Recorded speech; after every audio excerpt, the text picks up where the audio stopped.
যে এখনো 120 কোটি সনাতনীরা হিন্দু থাকতে দেওয়া হবে না।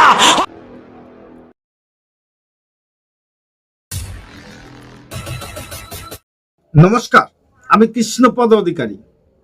আমার ছোট্ট একটা ইউটিউব চ্যানেল আছে, চ্যানেলটার নাম don't care, Facebook page Krishna Krishna. আমি একটা ভিডিও করছি আপনাদের সামনে এবং আপনাদের কাছে ভিডিওটা পৌঁছতে চাই। জানি যে আপনারা হয়তোবা এই ভিডিও দেখে নিয়েছেন, কিন্তু এই ভিডিও নিয়ে কিছু কথা বলার জন্য এবং কিছু সঠিক জিনিস তুলে ধরার জন্য আমার এই ভিডিওটা। কারণ হয়তো ভিডিও দেখলেও এর আসল গুড় কোথায় আর আসল সত্য কোথায় না শস্যর মধ্যে ভূত দেখাবো আপনাদের। কিন্তু আমরা বলতে পারি যে ভারতবর্ষে যারা বসবাস করি এবং সমস্ত পৃথিবীতে যত সনাতন ধর্মের লোক বসবাস করে সবার কিন্তু একটা নিজস্ব ধরনের অভিজ্ঞতা এবং অধিকার আছে। সেখানে দাঁড়িয়ে বাংলাদেশের রাজাকার মৌলবাদীরা এই যে ভাষণ দিচ্ছে, সেই সঙ্গে বর্ডার সিকিউরিটি গার্ড, এদের বেয়াদবিও এত বড় বেড়ে গেছে। এদের শাস্তি করার জন্য সকল সচেতন নাগরিক ভারতবর্ষের এক হতে হবে। কারণ এখন যদি আমরা এক না হই তাহলে আগামী দিনে আমাদের প্রতি একটা অন্যায় অত্যাচার অবশ্যই নেমে আসবে। তার জন্য সকল সনাতনীদের এবং সকল ভারতবর্ষের জনগণকে বলবো, আপনারা অন্যায়ের প্রতিবাদ করেন। পৃথিবীর মানুষ দেখছে যে বাংলাদেশে যে অন্যায় অত্যাচার হচ্ছে এবং জিহাদিদের যে কথাবার্তা বলছে, এর তীব্র প্রতিবাদ জানাচ্ছি। চলেন এক জিহাদি কি বলল শুনে আসি একটু। কারণ এ ভুলে গেছে যে এখনো 120 কোটি সনাতনীরা পৃথিবীতে বসবাস করে। ভুল করছেন, সামলিয়ে যান, তা না হলে আপনার মতন জিহাদির কোনো খবর থাকবে না। কোথায় লুকাবেন, লুকাতে থাকেন, আমরা খুঁজে বের করে আপনাকে চরম শাস্তি দেব। চলেন এই জিহাদি কি বললো শুনে আসি। একবার শাহজালালের সন্তানদের হাতে তরবারি উঠলে এই তরবারি আর নামবে না। এই 56,000 বর্গ মাইলে একটা হিন্দু থাকতে দেওয়া হবে না, হবে না, হবে না।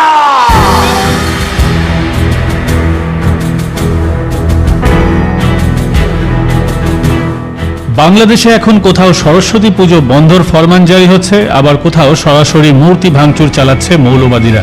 দুর্গাপুজোর সে হিন্দু নির্যাতন চরম আকার নিয়েছে। বাড়ি দোকানপাটে হামলার পাশাপাশি সংখ্যালঘুদের পিটিয়ে মারার অভিযোগ উঠেছে। অথচ প্রতিবাদ করতে গিয়ে গ্রেফতার হয়েছেন ইসকনের সন্ন্যাসী চিন্ময় প্রভু। বিনা বিচারে এখনও তিনি জেলে। ভাঙচুর হয়েছে ইসকনের বহু মন্দির, যা নিয়ে কড়া বার্তা দিয়েছে ভারত। এই পরিস্থিতিতে ঢাকা সফরে গিয়েছিলেন বিদেশ সচিব বিক্রম মিশ্রি, কিন্তু তাতেও হিন্দু নির্যাতন রুখতে তেমন কোনো পদক্ষেপ করেনি মোহাম্মদ ইউনূসের অন্তর্বর্তী সরকার। উল্টে ইউনূসের উপদেষ্টারা একের পর এক ভারত বিরোধী মন্তব্য করেছেন।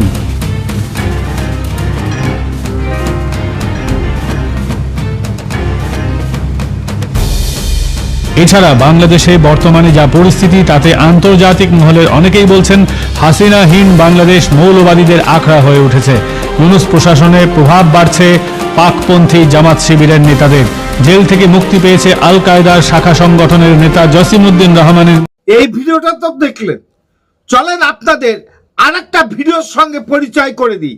কারণ আমাদের কিভাবে অত্যাচার অনাচার করছে বাংলাদেশের গণ্ড মূর্খরা, এবং যারা শান্তি বজিয়ে রাখবে তারাও আমাদের পারে কি অত্যাচার করছে দেখাবো আপনাদের। কারণ আমরা জানি যখন অত্যাচার করতে করতে সীমা লঙ্ঘন হয়ে যাবে তখন ঘুরে দাঁড়ানোর জন্য আমাদের যে কোনো পদক্ষেপ ভারতবর্ষ নেবে। শুনে রাখুন গান্ডুর বাচ্চারা। চলেন দেখা যাক যারা শান্তি রাখবে, দেশকে সুখে রাখবে, বর্ডারকে শান্তি রাখবে, তারা কি ধরনের আচরণ করলো। সীমান্তে অব্যাহত বাংলাদেশের উস্কানি, ফের বিএসএফকে বাধার মুখে পড়তে হলো। কোচবিহার সীমান্তে কাঁটা তার দিতে বাধা বাংলাদেশের। মেকলিগঞ্জের ছবি আপনাদের দেখাচ্ছি, যেখানে বিজিবির বাধার মুখে পড়ে বিএসএফ।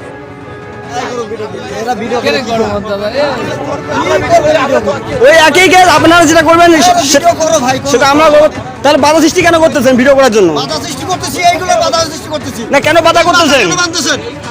100 বার বাঁধতে পারবো আমরা 100 বার বাঁধতে পারবো ফোন করে বাধা দিতেছেন? না, আমরা 100 বার বাঁধতে পারবো। কেন 100 বার বাঁধবেন? 2010 সালে যখন চুক্তি দিয়েছে তখন মনে ছিল না? তো বাস বাঁধতে বলে নাই। কোন চুক্তি আনেন দিয়ে বাস বাঁধতে বলছে কিনা? বাস বাঁধতে আমাদের সেফটির জন্য বাঁধতেছি। কবে? কাইসের বোতল লেগে বাঁধছো তো। কাঁচের বোতল বাঁধতে কইছে, কাঁচের বোতল কি কোনো জায়গায় লিখিত আছে? পাবলিক আসলে বর্ডারে আসতে পারবেন না, বিএসএফ না আসলে। বুঝতে পারছেন? আসতেই পারবেন না। না আসলে কি করবেন? আরে দাদা আসলে কি করবেন? আসলে কি করবেন এটা বলো একটু। না আসলে কি করবেন? কি করিব? আরে আসলে কি করবেন এটা বলো একটু। আমরা বর্ডারে আসতে পারবো না, আমাদেরকে জোর করে টানিয়ে নিয়ে যাবে, এই চক্রান্ত করতেছে বাংলাদেশের বিজিবি। না কেন বেড়া দেবো না? কেন বেড়া দেবো না? না ভিডিও করবো না। আপনি যে বলেন যে আপনাদের বিএসএফ কে ভিডিও করতে হবে, আমাদের বিএসএফ তো মোবাইল নিয়ে আসে না, মোবাইল নিয়ে তো ডিউটি করে না। তো ওরা কোথা থেকে ভিডিও করবে? কোথা থেকে ভিডিও করবে ওরা? কি কারণে ভিডিও করবে?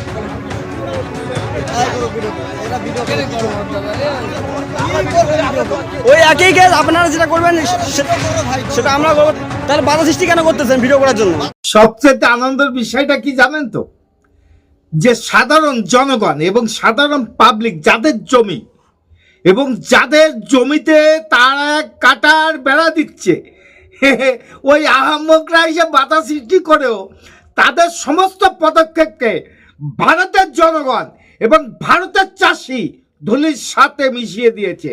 অবশেষে বেড়া দিতে ক্ষমতা দেখিয়ে দিয়ে এসেছে। কিন্তু আপনারা যেটা করছেন শুনে রাখুন, আমাদের ক্ষমতার বিষয় আপনারা অবগত নেই। কারণ আমাদের যে পাবলিকে আপনাদের যে চরম শিক্ষা দিয়ে দিল, আপনার কি লজ্জা নেই? পাবলিকের হাতেও চরম শিক্ষা পেয়ে গেলেন। নট বিএসএফ, নট সেনাবাহিনী, পাবলিক যথেষ্ট, সেটা আগে পরেও পেয়েছেন আর বর্তমানেও পাচ্ছেন। সাবধান করে দিলাম, আপনারা সংযত হন, তা না হলে ভারতের পাবলিকের কাছে প্যাটানি খেয়ে আপনারা বর্ডার সিকিউরিটি আসিয়ে পাত্তা পাবেন না। শুনে রাখেন, গন্ড মূর্খর মতন কথা বলবেন না। কারণ আমার সম্পত্তি সুরক্ষা কিভাবে রাখবো সেটা আমার ব্যক্তিগত ব্যাপার। অপদার্থদের শিক্ষা দিয়ে দিল ভারতের চাষি জনগণ। নমস্কার, আমার ছোট্ট একটা ইউটিউব চ্যানেল আছে, চ্যানেলটার নাম don't care, Facebook page Krishna Krishna. যদি ভিডিওটা ভালো লাগে লাইক শেয়ার কমেন্ট করবেন। নমস্কার, টাটা। Madam, sorry.